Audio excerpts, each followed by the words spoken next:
দুইটা বাক্য যদি আমি শোনাতে না পারি, কোথাও বসতে না পারি, দাঁড়াতে না পারি, তাইলে এই ভালোবাসা দিয়ে কিছু হবে? হ্যাঁ, তোমাদের শুরুতেই তো বললাম রেসপন্সিবল হইতে হবে। এখানে নিঝুম নিস্তব্ধ একটা পরিবেশ লাগবে কথা বলবার জন্য। মার্শাল্লাহ, তো ঠান্ডা হয়ে গেছে। হ্যাঁ, বিশাল মাঠ। আমি তো বাংলাদেশের অলমোস্ট অধিকাংশ জেলায় গিয়েছি। এই এমসি কলেজের ময়দানের মতো মাঠ আমার চোখে আর পড়ে নাই বাংলাদেশ।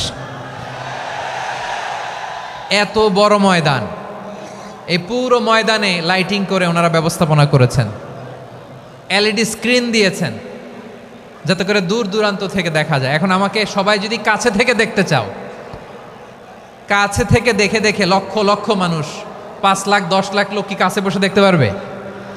তো এতটুকু স্যাক্রিফাইস তো করতে হবে তোমাদের। হ্যাঁ, ঠান্ডা হয়েছে, ঠিক আছে, মার্শাল্লাহ। হ্যাঁ, এই কয়েকজন শুধু, হ্যাঁ বসে যাও। আল্লাহর ওয়াস্তে আমি সবাইকে দেখতে পাচ্ছি, আল্লাহর ওয়াস্তে মেহেরবানি করে চুপ থাকো। প্রিয় ভাইয়েরা, বিশ্বনবী তিনি মানুষের হৃদয়ে আশা জাগান। আমরা মানুষকে ভয় দেখাই, ঠিক কিনা? আমরা ইসলামকে এমন কঠিনভাবে উপস্থাপন করি, মানুষ ভয় পেয়ে যায়। বিশ্বনবী মানুষকে ভয় দেখাতেন না, তিনি আশা দিতেন, ভরসা দিতেন। কানা রাসূলুল্লাহ সাল্লাল্লাহু আলাইহি ওয়াসাল্লাম ইযা বাআসা আহাদান মিন আসহাবিহি ফি আমরিহি কানা ইয়াকুল বাশশিরু ওয়ালা তুনাফিরু ইয়াসসিরু ওয়ালা তুআসসিরু। কাউকে কোনো দায়িত্ব দিয়ে পাঠালে সাহাবাদেরকে তিনি বলে দিতেন প্রত্যেককে যে বাশশিরু ওয়ালা তুনাফিরু, মানুষকে সুসংবাদ দিও, দিন থেকে ভাগিও না, সহজভাবে ইসলামকে উপস্থাপন করো, ইসলামের শিক্ষাটাকে জটিল করে উপস্থাপন করো না। সুবহানাল্লাহ, কত চমৎকার, কত সুন্দর আমাদের ধর্ম। তিনি বলেছেন সহজ করো, কঠিন করো না, সুসংবাদ দাও, মানুষকে দিন থেকে ভাগিও না। সুবহানাল্লাহ বলেন।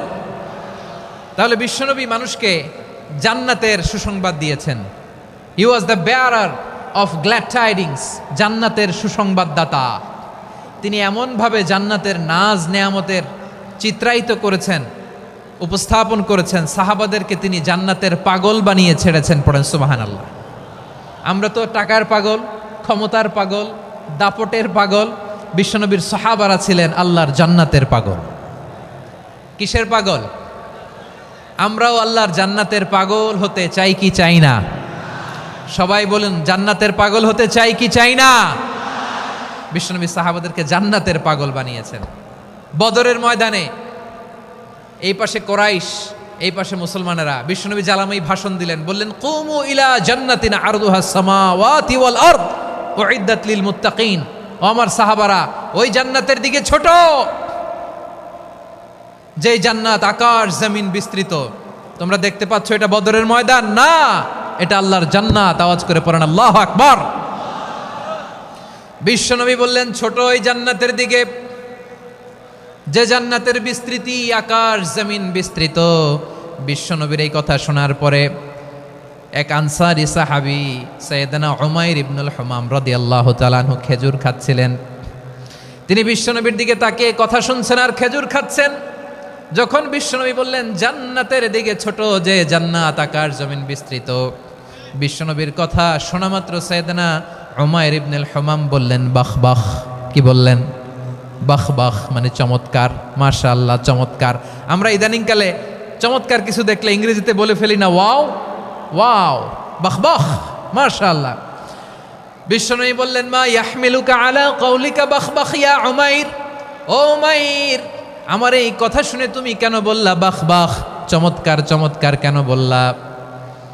সাইয়েদনা উমাইর ইবনে হুমাম রাদিয়াল্লাহু তাআলা আনহু বললেন ইয়া রাসূলুল্লাহ, আপনার এই কথা শুনে আমি বড্ড খুশি হয়েছি, আর আমি প্রত্যাশা করছি আমি যদি ওই জান্নাতের মালিক হতে পারি তাহলে কতই না ভালো হতো। সুবহানাল্লাহ বলেন। বিশ্বনবী বললেন ছোট ওই জান্নাতের দিকে, যে জান্নাত আকাশ জমিন বিস্তৃত।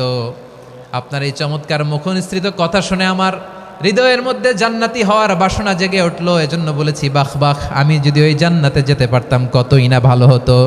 উমাইরের কথা শুনে বিশ্বনবী বললেন ঠিক আছে উমাইর, জান্নাতে ঢোকার জন্য, এই জান্নাতের অধিবাসী হওয়ার জন্য যেহেতু তোমার এত আকাঙ্ক্ষা, আমি বলে দিলাম আনতা মিন আহলিহা, তুমি আল্লাহর ওই জান্নাতের অধিবাসী হবা। যাও উমাইর, তুমি ওই জান্নাতের অধিবাসী, ওই জান্নাতে তুমি ঢুকবা, তুমি জান্নাতি। তার মানে সহজ কথায় তুমি জান্নাতি। সুবহানাল্লাহ বলেন।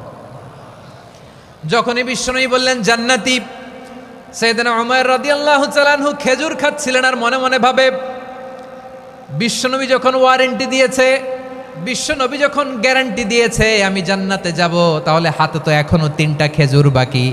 এই 3টা খেজুর যদি খাই তাহলে জান্নাতে ঢুকতে দেরি হয়ে যাবে। সুবহানাল্লাহ পড়েন। হাতে কয়টা খেজুর? 3টা খেজুর।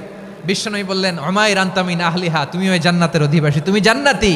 উমাইর চিন্তা করলেন আমি জান্নাতি, নবীর মুখ দিয়ে যখন বেরোইছে ওই জান্নাতে তো আমার ঢুকতেই হবে, কিন্তু হাতে 3টা খেজুর খেয়ে যদি জেহাদের ময়দানে যাই তাহলে জান্নাতে যেতে তো দেরি হয়ে যাবে। এই চিন্তা আসা মাত্রই খেজুর 3টাকে তিনি ছুঁড়ে মারলেন, তলোয়ার বের করে আল্লাহু আকবার বলে বদরের ময়দানে ঝাঁপিয়ে পড়লেন। আল্লাহর শত্রুদেরকে কচুকাটা করে এক পর্যায়ে শাহাদাতের সুধা পেয়ে নিজেও জান্নাতি হয়ে গেলেন। পড়েন সুবহানাল্লাহ। আমরা দুনিয়ার বুকে আমরা হয়েছি দুনিয়ার পাগল, ক্ষমতার পাগল, সম্পদের পাগল, খ্যাতির পাগল। বিশ্বনবী তার সাহাবাদেরকে বানিয়েছিলেন জান্নাতের পাগল। পড়েন সুবহানাল্লাহ। ওই জান্নাতে আমরা যেতে চাই কি চাই না? একা না সবাই মিলে? একা না সবাই? জান্নাতে একা আমি যাব না তো ভাই, তোমাকেও জান্নাতে দলে নিতে চাই। সবাই বলেন জান্নাতে একা আমি যাব না তো ভাই, তোমাকেও জান্নাতে দলে নিতে চাই। পড়েন আমিন।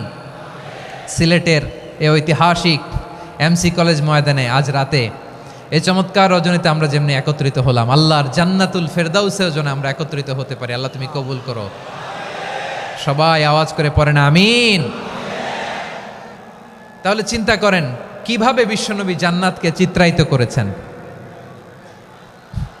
সাহাবাদের সামনে, কিভাবে চিত্রায়িত করেছিলেন তিনি, যে কারণে সাহাবারা জান্নাতের পাগল হয়ে গিয়েছেন।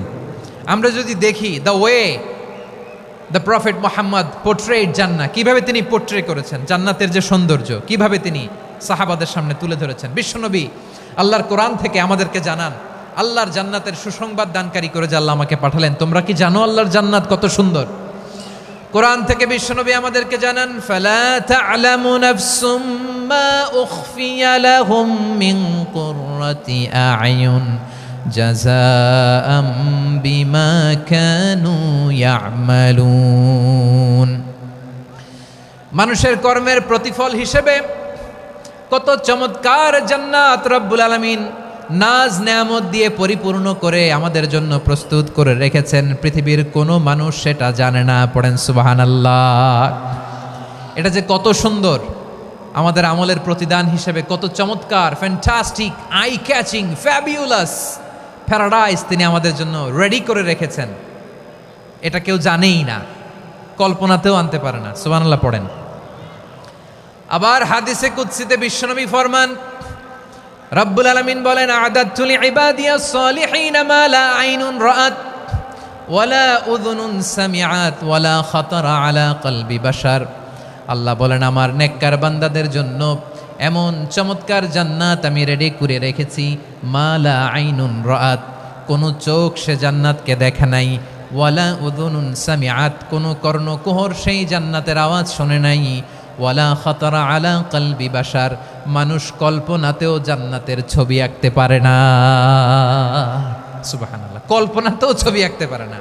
পৃথিবীর যত বিখ্যাত বিখ্যাত ডিজাইনাররা আছে সবাইকে একসাথে বসিয়ে যদি আমরা বলি জান্নাতে যে চেয়ারের মধ্যে আমরা বসবো, এই চেয়ারের একটা ডিজাইন করেন তো, কোটি কোটি ডিজাইনকে একসাথে করা হলেও জান্নাতের একটা চেয়ারের ডিজাইন হবে? প্রিয় সিলেট, আওয়াজ করে বলো, জান্নাতের একটা চেয়ারের ডিজাইন তারা করতে পারবে না। কেমন জান্নাতে আমরা যাব? বিশ্বনবী কিভাবে জান্নাতকে আমাদের সামনে চিত্রায়িত করেছেন, পোর্ট্রে করেছেন। তিনি বলেছেন জান্নাতীরা যখন জান্নাতে ঢুকবে ফেরেশতারা জান্নাতীদেরকে বলবে ওয়া ইন্না লাকুম আন তাসিহু ফালা তাসকামু আবাদা, ও জান্নাতীরা তোমরা আজীবন সুস্থ থাকবা, কোনোদিন অসুস্থ হবা না। সুবহানাল্লাহ বলেন। আচ্ছা, আজকের এই মাহফিলে যারা এসেছেন কোনোদিন অসুস্থ হন নাই এরকম কে কে আছেন? হাত তোলেন তো দেখি। ওই যে হাত তুলছে, পাওয়া গেছে, চিরসুস্থ। তোমরা কোনোদিন অসুস্থ হও নাই? অসুস্থ হও নাই?